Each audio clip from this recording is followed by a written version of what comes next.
આ તે કારણ કે તમારો સાહેબ બધાનો ટેકો હોય તો બધું થાય એમને નથી થતું એટલે તમામ કોળી સમાજને મારી ખાસ નમ્ર વિનંતી છે કે બધાએ એક થઈ થયો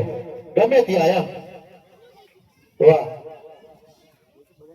કારણ કે આજે હું પહેલી વખત આવ્યો છું પણ મને પણ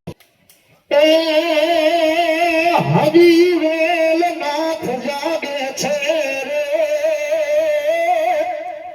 હજી વેલ નાથ જાગે છે રે એવા ભણકાર વાગે છે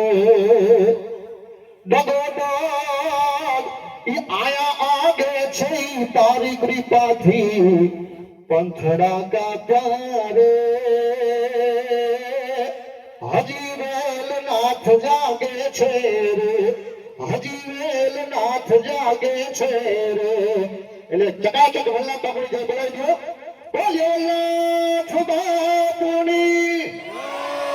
બોલ્યો માં દાદા ભગવાન કી બોલ્યો આપણે ગુરુદેવ માત પિતા કી ખૂબ ખૂબ આભાર ધન્યવાદ